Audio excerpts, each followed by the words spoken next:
Hello students, concentration जो part है that is very very important in physical chemistry and we know this term concentration is used for homogeneous mixture or homogeneous mixture means solution which is made up of solute and solvent.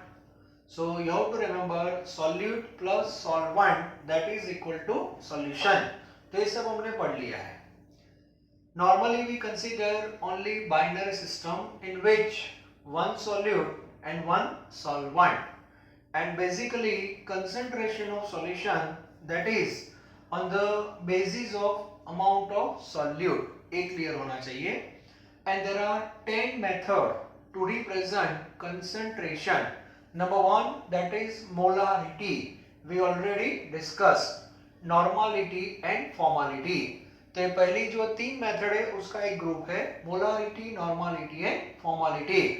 Another method that is molality and which is different from others. Why different we will discuss later on. Now again three method that is based on fraction. One is mole fraction, mass fraction and volume fraction, and if you multiply fraction with 100 then it convert into percentage like this. Okay, तो mass fraction में percentage W by W that is common, and volume fraction में भी V by V. In terms of mole fraction, fraction is common compared to percentage. And the last three method, one that is strength, percentage, W by V, and the last one is that is parts per million. तो ये पहले clear होना चाहिए. तो concentration की total 10 method है और उसको मैंने तीन तीन के ग्रुप में डिवाइड करके रखा हुआ है. पहले तीन क्लियर होना चाहिए, ए तीन और ए तीन, और मोलालिटी थोड़ा अलग है. Number one.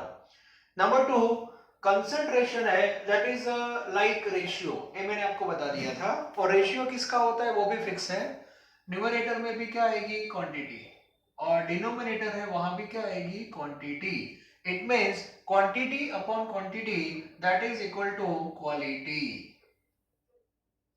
And quality means concentration. Okay, तो आपको क्वालिटी पढ़ना है तो आपके पास क्वांटिटी की डिटेल होनी चाहिए. And we know in mole concept we already discussed about different method to represent quantity. Okay, तो quantity की भी मेथड होती है और क्वालिटी की भी होती है. तो सबसे पहले क्वांटिटी की जो डिफरेंट मेथड है उसको मैंने एक ट्राइंगल के फॉर्म में रिप्रेजेंट किया हुआ है, और ये ट्राइंगल है वो बहुत इंपॉर्टेंट है.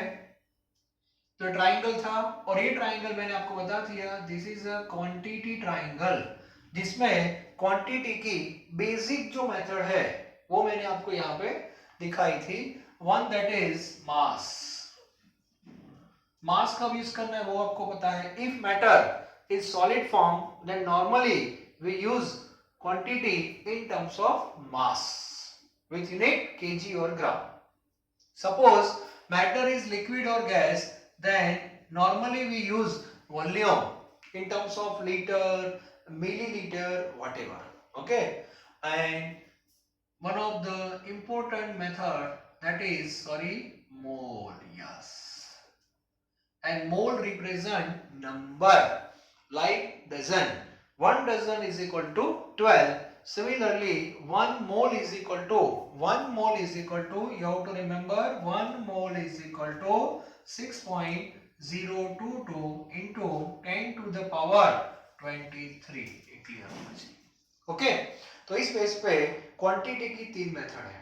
Two more number I will discuss already, that is gram equivalent. ये भी एक नंबर ही है. And another is gram formula.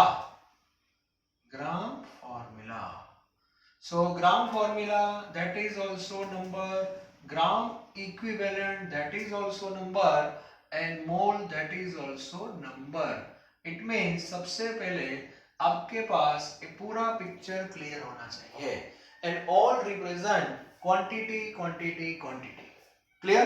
अब आपको क्वालिटी पढ़नी है, so quality that is a ratio, ये भी क्लियर है। तो मैंने आपको बताया था न्यूमरेटर में जो क्वांटिटी होती है वो नॉर्मली किसकी होगी, सॉल्यूट की होगी, और नीचे जो क्वांटिटी होगी दैट इज आइदर सॉल्यूशन और सॉल्वेंट। लेकिन मैंने आपको बताया ये जो टोटल जो 10 मेथड है उसमें से 9 मेथड जो है उसमें नीचे क्वांटिटी सॉल्यूशन की आती है, और एक ही मेथड ऐसी है जिसमें क्वांटिटी सॉल्वेंट की रहती है, और दैट इज मोलारिटी। ओके, तो एक क्लियर होना चाहिए, therefore molarity is different from other.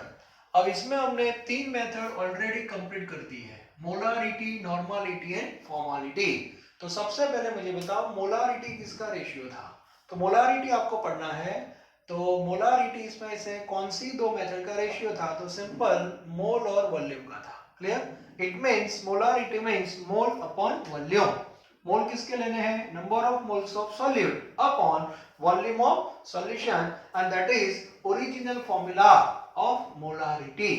Then normality means gram equivalent upon volume, मतलब नॉर्मालिटी में ग्राम इक्विवेलेंट और वॉल्यूम का रेशियो लेना है, और फॉर्मालिटी में ग्राम फॉर्मूला और वॉल्यूम का रेशियो लेना है। तो सबसे पहले ये 3 नंबर जो है वो क्लियर होने चाहिए। मोल कैसे फाइंड करते हैं वो क्लियर है, mole is equal to mass upon molar mass, gram equivalent mass upon formula mass, और equivalent sorry mass upon equivalent mass, और gram formula means mass upon formula mass. तो ये नंबर कैसे फाइंड करते हैं वो भी पता होना चाहिए। फिर आप बोलोगे सर ये मास कौन कौन से हैं, तो केमिस्ट्री में 3 mass, molar mass, equivalent mass and formula mass. Molar mass कहां से आता है, mf से आता है, मोलेक्युलर फॉर्मूला से आता है। फॉर्मूला मास कहां से आता है, EF से आता है, वो भी क्लियर होना चाहिए। तो MF और EF क्या है वो भी पिक्चर आपका क्लियर होना चाहिए। ओके, और इक्विवेलेंट मास जो उसकी फॉर्मूला है molar mass upon ABV, acidity, basicity और वैलेंसी। तो एबीवी क्या है उसका पिक्चर भी क्लियर होना चाहिए, और सारे टॉपिक हमने ऑलरेडी डिस्कस कर दिए हैं। क्लियर, और ये तीनों मेथड है उसकी 3 फॉर्मूला मैंने आपको बताई थी। फर्स्ट फॉर्मूला है that is based on number, second based on mass, and third formula that is relation between strength and this 3, वो भी मैंने आपको बताया था। 3 फॉर्मूला अभी मैंने आपको बताई है। अब आगे बढ़ते हैं, उसके बारे में डिटेल में हम बाद में पढ़ेंगे जीनीट लेवल पे। अभी हमारा प्लान क्या है कि जो 10 मेथड है उसको पहले अच्छी तरह माइंड में सेट कर दो, उसकी डेफिनेशन, उसकी फॉर्मूला, वो सब अभी पहले क्लियर करना है, उसके बाद उसकी एप्लीकेशन होगी। Okay, now one of the important method that is number 4, and that is molality. Yes, molality, and which is denoted by small m, not capital M. Okay, अब मुझे बताओ मोलारिटी जो वर्ड है दैट इज लाइक मोलारिटी, तो दोनों के बीच में कुछ सिमिलैरिटी भी होगी और कुछ डिफरेंसेस भी होंगे। तो मोलारिटी में हमने किसका रेशियो लिया था, मोलारिटी में हमने मोल और वॉल्यूम का रेशियो लिया था। तो मोलारिटी में हम किसका रेशियो लेंगे, मोल और मास का लेंगे। Yes, now question is mole किसके और मास किसका। तो मोल जो हम लेंगे न्यूमरेटर में वो तो सॉलिड के होंगे, तो फॉर्मूला क्या होगी, number of moles of solute upon, yes, upon mass of solvent, और मास जो है वो आपको केजी में लेना है। किस में लेना है, केजी में। तो इसका मीनिंग हो जाएगा ये मोलारिटी की ओरिजिनल फॉर्मूला हो गई। अब ओरिजिनल फॉर्मूला के बाद उसकी क्या आएगी, डेफिनेशन। तो डेफिनेशन जो आएगी उसमें हमें बेस लेना पड़ेगा। जैसे यहाँ पे हमने बेस लिया था 1 लीटर 1 लीटर 1 लीटर। मोलारिटी को आपने डिफाइन कैसे किया था, number of moles of solute dissolve in 1 litre solution, 1 litre solution that is base. Number of gram equivalent of solute dissolving 1 liter solution. Similarly, number of gram formula of solute dissolving 1 liter solution. तो यहाँ पे molarity की definition यहाँ से set हो जाएगी, number of moles of solute, number of moles of solute dissolve, yes, dissolve in, इसमें क्या करते थे 1 लीटर 1 लीटर 1 लीटर, क्योंकि नीचे वॉल्यूम था, अब यहाँ नीचे पर केजी है, पर KG means 1 KG, dissolving 1 KG solvent, ये क्लियर होना चाहिए, and is called small m, yes. तो ये मोलारिटी की जनरल डेफिनेशन हो गई, ओके। अब हम स्पेसिफाई कर रहे हैं, for example 1 molar, yes, 1 molar का मीनिंग हो गया you have to specify number of moles also with base. तो यहाँ पे बेस फिक्स था 1 केजी, लेकिन नंबर फिक्स नहीं है। अब मैंने बताया था 1 मतलब रेशियो का आंसर 1 कब आएगा, जब न्यूमरेटर और डिनोमिनेटर दोनों सेम होंगे। तो यहाँ पे आपकी डेफिनेशन क्या हो जाएगी, ए बी 1 हो गया और ए बी 1 हो गया, ओके। तो नंबर फिक्स हो गया, दैट इज 1। तो simply you have to write like this, 1 mole solute in 1 kg solvent. Is it clear? Okay. 1 mole solute in 1 kg solvent. Simple. आप बोलोगे सर यहाँ मैंने 2/2 कर दिया, तो भी लिख सकते हो 2/2 that is 1. 2/2 का मीनिंग क्या होगा, that is also 1. So you have to write 2 mole solute in 2 kg solvent. So molarity तो 1 ही होगी। हाँ, आपको 2 मोलर की डेफिनेशन चाहिए तो 2/1 लिख सकते हो। 2/1 का मीनिंग क्या हो जाएगा, 2 mole solute in 1 kg solvent। तो इस बेस पे आप स्पेसिफिक डेफिनेशन भी लिख सकते हो, but keep it in mind concentration that is ratio. तो आपकी जो डेफिनेशन है उसको रेशियो के साथ सेट कर देना। कुछ लोग क्या लिखेंगे, sir 1 mole in 1 kg that is 1 molarity, therefore 2 mole in 2 kg that is 2 molarity, 2 mole in 2 kg, 2/2 1 ही होगा, ठीक है। तो ये बहुत इंपॉर्टेंट है। बाद में नेक्स्ट फॉर्मूला, सेकंड फॉर्मूला, ए जो है दैट इज अ मोल।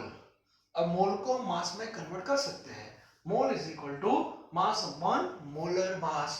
तो मोलारिटी की सेकंड फॉर्मूला हो जाएगी आपकी mass of solute, mass of solute in gram upon molar mass, upon molar mass into, वो तो था ही mass of solvent।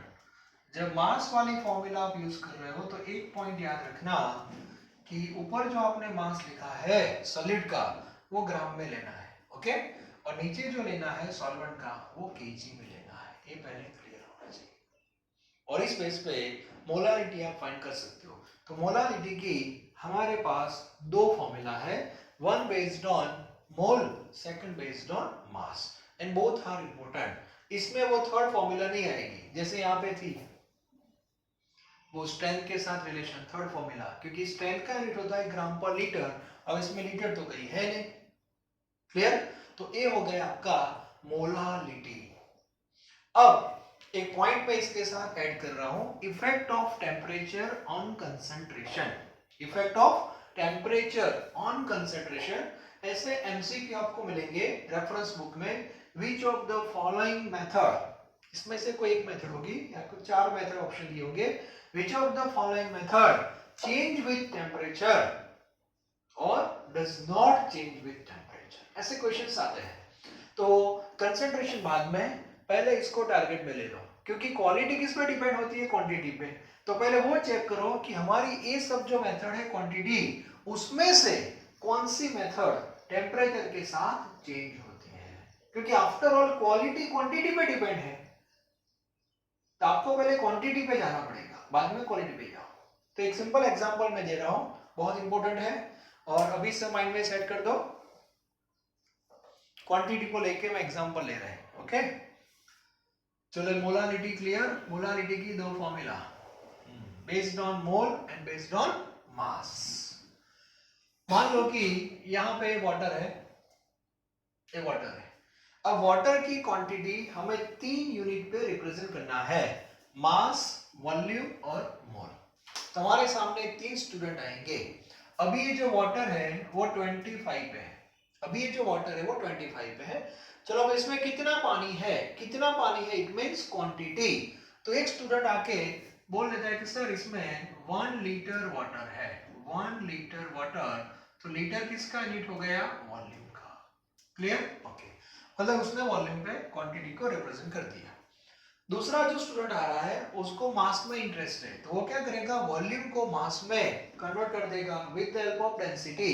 तो वाटर की डेंसिटी 1 है, तो उसका मास कितना होगा, 1 kg होगा, 1 kg, एंड दैट इज मास। ये भी सही है। और थर्ड बंदा जो आ रहा है वो क्या करेगा, मोल यूज कर रहा है। मोल कैसे फाइंड करते हैं, मास अपॉन मोलर मास। मास ग्राम में लेना है, तो 1 kg के ग्राम कितने हो गए, 1000, सो 1000 अपॉन 18, 1000, ये सब आगे डिस्कशन हो गया, 1000 upon 18 that is 55.55, 55.55 moles H2O। Clear, तो ये तीनों लेवल सही है। All represent quantity eight which temperature 25 degree, ऐसा मान लो। क्लियर, ओके, नॉर्मल टेम्परेचर की बात कर रहा हूं, 25 पे भी लेवल है। और ये तीनों जो स्टूडेंट थे वो अपने अपने घर चले गए लेवल चिपकाने के बाद। क्लियर, ओके, तीन लेवल है हमारे पास और ये तीनों सही है। Clear, okay. अब टेम्परेचर इंक्रीज हुआ ड्यू टू हॉट समर, ऐसा मान लेते हैं, और ये 25 जो था इसका हो गया 45, 100 ऐसा नहीं, 100 पानी निकल जाएगा, ओके। तो 25 का 45 टेम्परेचर हो रहा है, तो 25 का जब 45 होगा तो आपको पता है कि वाटर के जो मॉलिक्यूल्स थे, पानी है ना, so water made up of molecules of water, तो जितने भी मॉलिक्यूल्स थे उनके बीच में जो डिस्टेंस होता है, intermolecular distance, that will increase. अब डिस्टेंस बढ़ेगा तो ऑब्वियसली इफेक्ट कहां पे होगी, ये जो वॉल्यूम था ना वो थोड़ा इंक्रीज हो जाएगा, ऐसे स्लाइट। तो मुझे बताओ, टेम्परेचर जब इंक्रीज होता है तो वॉल्यूम इंक्रीज हो रहा है, और वॉल्यूम इंक्रीज होगा तो डेंसिटी पे इफेक्ट हो जाएगी, ठीक है। तो अब इससे क्या हुआ देखो, तो वॉल्यूम तो इंक्रीज हुआ कि नहीं। अब ये तीन बंदे में से एक बंदे को घर से वापस आना पड़ेगा to change sticker of quantity, and that is volume, क्योंकि वॉल्यूम देखो चेंज हो गया, तो इस लेवल जो है वो गलत हो जाएगा, उसको चेंज करना पड़ेगा। अब मुझे बताओ, ये दो लेवल चेंज हो गए, ये दो लेवल चेंज नहीं हो गए, उसका रीजन है वॉल्यूम बढ़ा लेकिन जो मॉलिक्यूल थे नंबर में वो तो उतने ही है, तो मास तो वही रहेगा, क्या फर्क पड़ेगा, मास पे कोई इफेक्ट नहीं आएगी, क्योंकि एक सिंपल मैथमेटिकल फॉर्मूला है, डेंसिटी इज इक्वल टू क्या है, mass upon volume, therefore mass is equal to density into volume. तो वॉल्यूम इंक्रीज हुआ, बात सही है, वॉल्यूम इंक्रीज हुआ लेकिन डेंसिटी क्या हो जाएगी, डिक्रीज हो जाएगी, और जितना वॉल्यूम इंक्रीज होगा उतनी ही डेंसिटी कम होगी, तो जो प्रोडक्ट का आंसर है दैट रिमेन्स कांस्टेंट, तो मास रहेगा कांस्टेंट।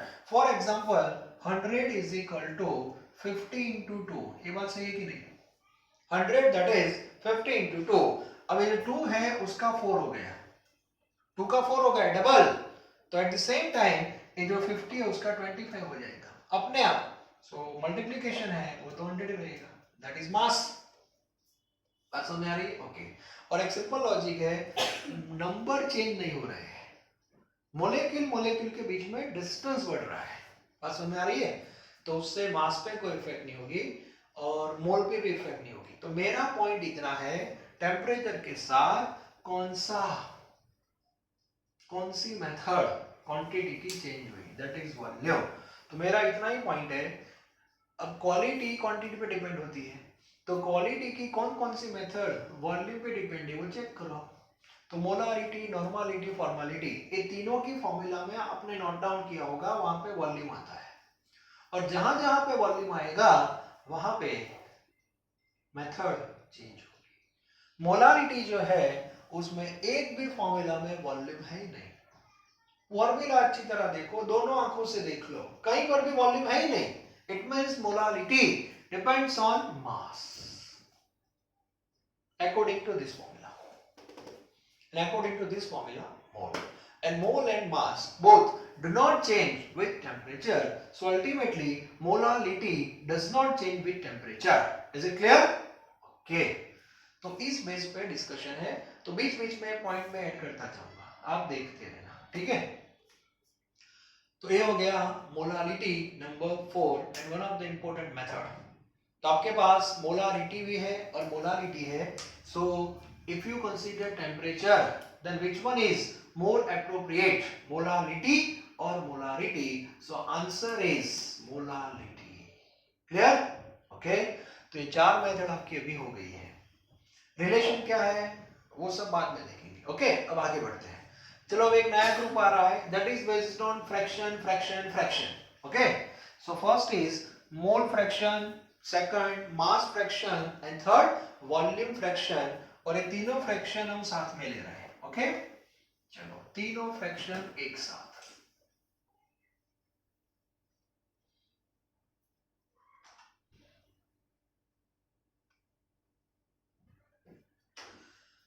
फ्रैक्शन कोई भी हो दैट इज आल्सो रेशियो, लेकिन फ्रैक्शन का मीनिंग होता है एक क्वांटिटी की जो दो मेथड है वो दोनों सेम होनी चाहिए। यस, इट मींस जब हम मोल फ्रैक्शन पढ़ेंगे, मोल फ्रैक्शन, तो मोल फ्रैक्शन क्वालिटी है, तो मोल फ्रैक्शन में जो रेशियो आएगा वो किसका आएगा? मोल का ही आएगा। मतलब ऊपर भी मोल नीचे भी मोल, दैट इज मोल फ्रैक्शन। अब किसके मोल लेने वो बाद में बताता हूं। मास फ्रैक्शन है तो ऊपर भी मास नीचे भी मास। वॉल्यूम फ्रैक्शन ऊपर भी वॉल्यूम नीचे भी volume. Is it clear? Okay, now number 5 and one of the easy method, okay, in concentration, that is mole fraction। और ये मोल फ्रैक्शन जो है उसका सिंबल है that is x, capital X compulsory. Okay, symbol के साथ कोई compromise नहीं। मोलारिटी का सिंबल कैपिटल M, मोलारिटी का सिंबल स्मॉल m। ये क्लियर होना चाहिए। Now mole fraction that is capital X। So what is the meaning of mole fraction? So in fraction you can represent concentration either in terms of solute or in terms of solvent। ये जो तीन method है उसमें आप concentration solute के form में और solvent के फॉर्म में यूज कर सकते हो, ये भी याद रखना, ठीक है। और बहुत इजी है। तो सबसे पहले एक एजम्पशन लेते हैं, we have binary system made up of A and B, so A plus B that is equal to solution. Clear? Okay, suppose A is solute and B is solvent, तो आप ये दोनों के मोल फ्रैक्शन निकाल सकते हो, दोनों के। तो डेफिनेशन क्या होगी? So definition like this, mole fraction of one of the component, mole fraction of one of the component may be solute or solvent, mole fraction of one of the component is equal to ratio, it equal to ratio of that component,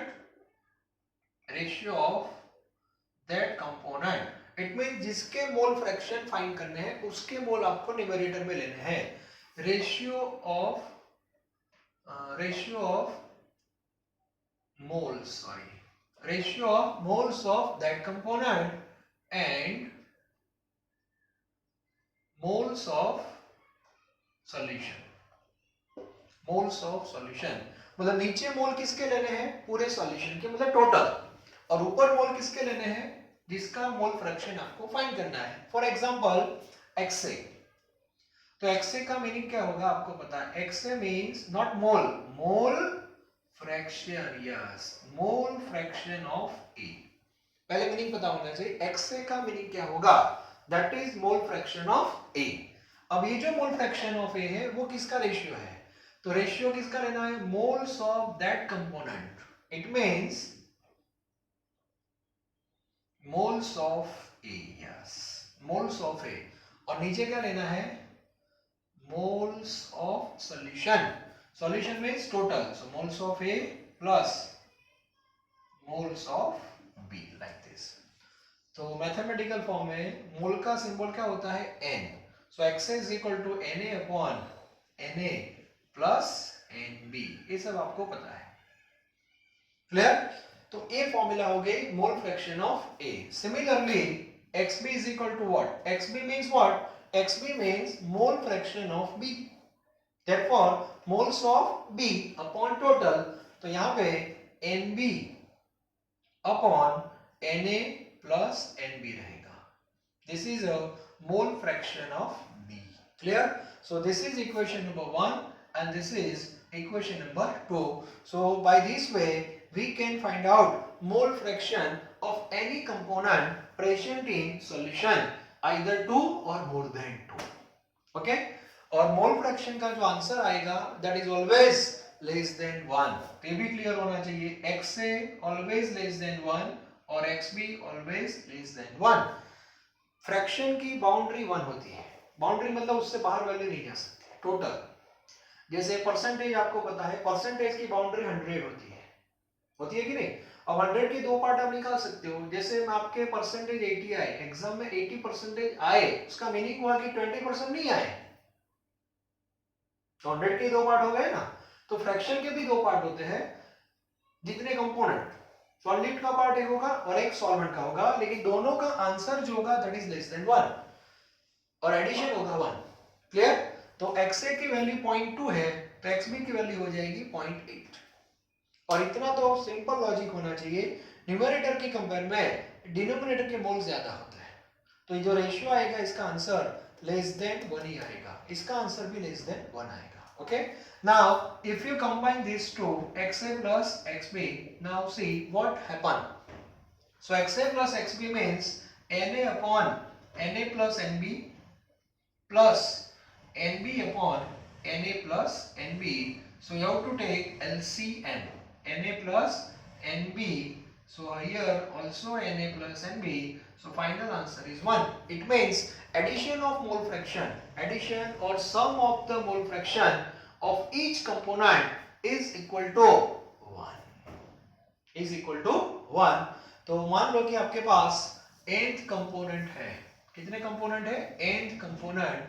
for example 1 2 3 up to n. तो इसका mole fraction क्या होगा? That is x1. इसका क्या होगा? x2. ये कैसे find करेंगे? Mole of first component upon total, moles of second component upon total, like this. x3 और यहाँ पे xn, तो सबको क्या कर दो? ऐड कर दो ऐसे. तो आपका आंसर आएगा 1. It means sum of the mole fraction, यहाँ पे लिखना है xi is equal to 1, where I start from 1 to, ऐसा मैथमेटिकल फॉर्म में लिख सकते हो. Sigma xi is equal to 1. So this is a mole fraction. It means आपको मोल फ्रैक्शन चाहिए. इन शॉर्ट तो आपके पास कंपोनेंट के मोल्स होने चाहिए. नंबर 1. ये लोग एग्जाम में आपको मोल नहीं देंगे. क्या देंगे? मास.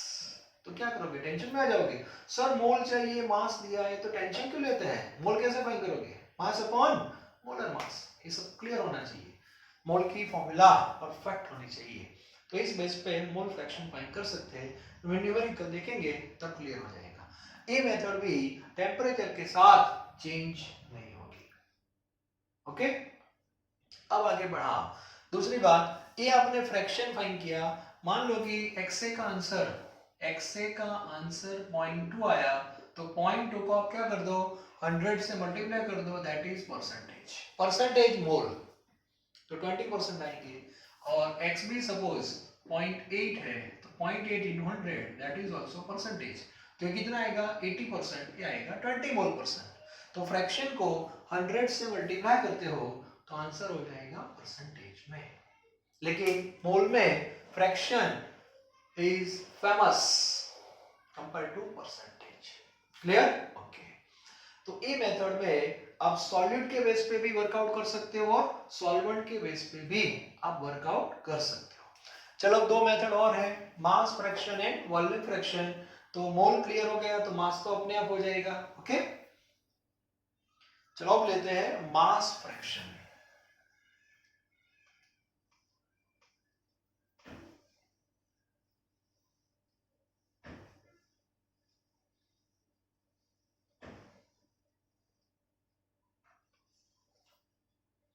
ए डायग्राम क्लियर होना चाहिए. मोल फ्रैक्शन में मोल का रेशियो मोल के साथ, मास फ्रैक्शन में मास का रेशियो मास के साथ. Okay, 1 2 3 4 5. Now number 6 and that is mass fraction.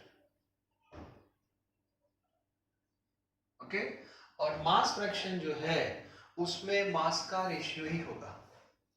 अब मान लो कि यहां मैं लिख रहा हूं पहले सॉल्यूट के बेस पे mass of solute, okay, in which unit gram, और नीचे जिसका फ्रैक्शन फाइंड करना है उसका मास न्यूमरेटर में आएगा, और नीचे टोटल.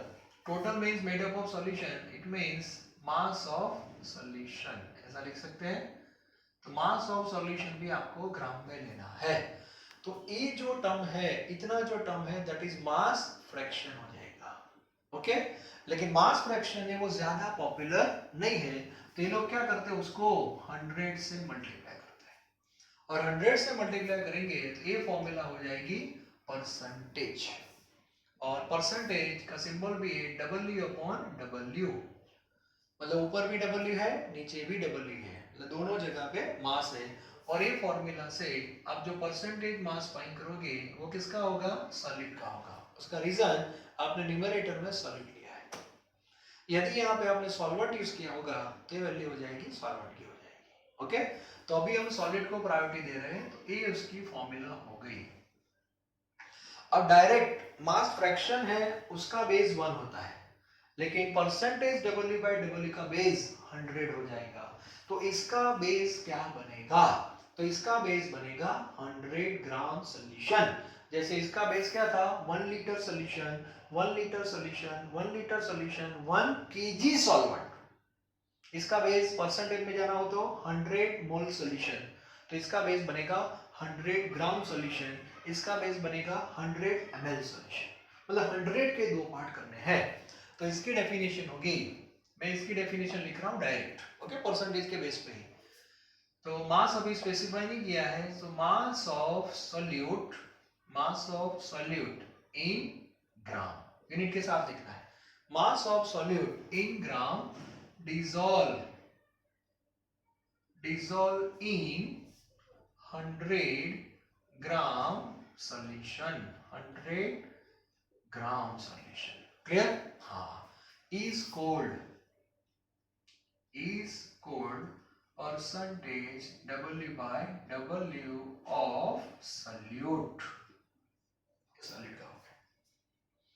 अब मान लो कि यहाँ पे कोई लेबल है, ये सॉल्यूशन किसी ने बना दिया है, पानी में कुछ डाल दिया, सपोज NaOH, और यहाँ पे लेबल लिखा है 5% W by W NaOH, ऐसा लिखा हुआ है 5% W by W NaOH.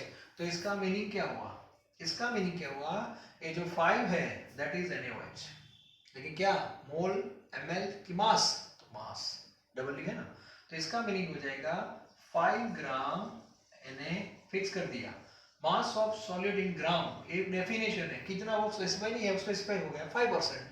So 5 gram NaOH short में लिख रहा हूं इन 100 ग्राम सॉल्यूशन. इसका मीनिंग ऐसा हुआ, मतलब पर 100 ग्राम सॉल्यूशन में 5 ग्राम किसके हैं, NaOH के हैं. अब आप बोलोगे सर 100 ग्राम सॉल्यूशन में 5 ग्राम NaOH है, तो 95 क्या है, therefore 95 ग्राम वाटर. यस, हो गया 100 टोटल. तो 5 ग्राम NaOH है वो 100 ग्राम में है, तो 95 क्या होगा, वाटर ही होगा, सिंपल. तो 100 ग्राम को ऐसे आपको डिवाइड कर देना है. ओके, तो एक कॉन्सेप्ट क्लियर होना चाहिए.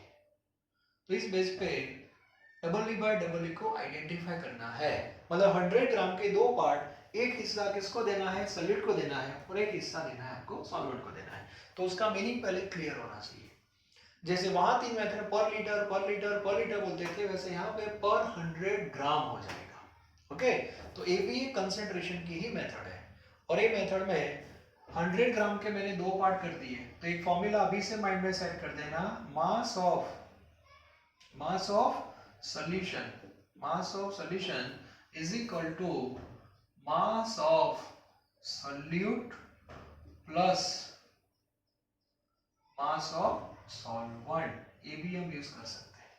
सॉलिड का सिंबल है नहीं, लेकिन मान लो कि आपने डबल ई यूज किया, यहाँ पे डबल ई नॉट यूज किया, तो इसका सिंबल हो जाएगा डबल ई डैश। ओके, तो माइंड में सेट कर देना, double E dash is equal to double E plus double E zero. हमें क्या चाहिए यहाँ पे देख लेना। हाँ, जब न्यूमेरिकल सॉल्व करेंगे, एमसीक्यू सॉल्व करेंगे, तब एक फॉर्मूला आपके पास होनी चाहिए, फॉर्मूला होनी चाहिए, डेफिनेशन होनी चाहिए, बस, और मीनिंग पता होना है। दो तीन चीजें आपके पास क्लियर है तो भी हम आगे जा सकते हैं, अकेले फॉर्मूला से आगे नहीं जा सकते। ज्यादातर बच्चे बस फॉर्मूला रट्टा मार देते हैं। एक कंसंट्रेशन की जितनी भी मेथड है, सबकी एक एक फॉर्मूला टेक्स्ट बुक में दे रखी है, बस वो फॉर्मूला याद रखते हैं और क्या क्या है देख लेते हैं, ऐसा ऐसा है, ऐसे कॉन्सेप्ट क्लियर नहीं होता।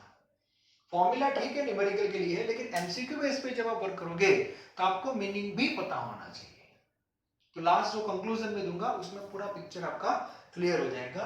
इसमें देखो कहीं पर भी वॉल्यूम है नहीं है, it means this method also does not change with temperature. तो हो गया mass fraction. Okay, last fraction में लेते हैं आज वॉल्यूम फ्रैक्शन नंबर 7। चलो यहां पे मैं लिख रहा हूं वॉल्यूम फ्रैक्शन। अब ये मेथड पढ़ने से पहले एक लाइन क्लियर होनी चाहिए, this method is applicable for liquid solute plus liquid solvent and that is equal to liquid solution. मतलब सॉल्यूट और सॉल्वेंट दोनों लिक्विड होने चाहिए, उसके लिए मेथड है। मतलब एनएओएच के लिए हम अप्लाई नहीं कर सकते। तो इसमें जो एग्जांपल्स हम सेट कर सकते हैं, तो वो एग्जांपल हमारे कौन से रहेंगे? तो एग्जांपल में आप इथेनॉल प्लस वाटर ले सकते हो, ए भी लिक्विड है और ए भी लिक्विड है, liquid plus liquid, sir to liquid नहीं, ओनली लिक्विड। ओके, तो ऐसे बहुत सारे एग्जांपल है। चलो इसमें भी सेम कॉन्सेप्ट, इसका बेस बनाया हमने 100 ग्राम सॉल्यूशन, तो इसका बेस क्या बनाएंगे 100 ml सॉल्यूशन। ओके, तो सबसे पहले V by V हो जाएगा, सॉलिड के फॉर्मूले में मास लिखा है, उसकी जगह फॉर्मूला क्या हो जाएगी वॉल्यूम ऑफ सॉल्यूट, और वो किस में लेना है ml में लेना है। क्लियर? और नीचे हो जाएगा वॉल्यूम ऑफ सॉल्यूशन और वो भी ml में। क्लियर? ओके, तो इस बेस पे फॉर्मूला हो गई। डेफिनेशन, मास ऑफ सॉलिड लिखा है, उसकी जगह क्या होगा volume of solute in ml, dissolving 100 ml solution is called percentage V by V। हो गया? 5% V by V लिखा है, 5% V by V NaOH की जगह इथेनॉल। इसका मीनिंग क्या हुआ? 5% V by V ethanol, it means 5 ml ethanol, 5 ml ethanol in 100 ml solution. 100 ml के दो पार्ट, एक हिस्सा किसको मिला 5 ml इथेनॉल, सो 95 ml क्या हो जाएगा वाटर हो जाएगा। ओके, और इसमें भी आप फॉर्मूला लिख सकते हो, volume of solution is equal to volume of solute plus volume of solvent. लेकिन याद रखना ये मेथड स्पेसिफिक है लिक्विड सॉल्यूट और लिक्विड सॉल्वेंट के लिए ही है। मतलब 25 ml इथेनॉल है, 75% वाटर है, तो टोटल क्या हो जाएगा 100 हो जाएगा। एक क्लियर होना चाहिए। तो आज हमने फ्रैक्शन तक कंप्लीट कर दिया है। फिर से बोल रहा हूं, अगेन आई रिपीट, कंसंट्रेशन की कोई भी मेथड आप पढ़ो, सबसे पहले किसका रेशियो है वो पता होना चाहिए, रेशियो के बाद उसकी डेफिनेशन पता होनी चाहिए, और डेफिनेशन के बाद जो भी फॉर्मूला उसकी है वो पहले क्लियर कर दो। हम न्यूमेरिकल एमसीक्यू अलग से करने वाले हैं, लेकिन न्यूमेरिकल एमसीक्यू के पहले ये जो 10 मेथड है उसका कॉन्सेप्ट जो है वो क्लियर होना चाहिए। ओके, तो नेक्स्ट लेक्चर में ये जो 3 मेथड है वो हम कंप्लीट कर देंगे। उसके बाद ये जो 10 मेथड है उसका एक मैं कंक्लूजन आपको देने वाला हूँ, वो भी आपका परफेक्ट होना चाहिए, और उसके बाद हम न्यूमेरिकल में एंटर लेंगे। ठीक है, thank you very very much.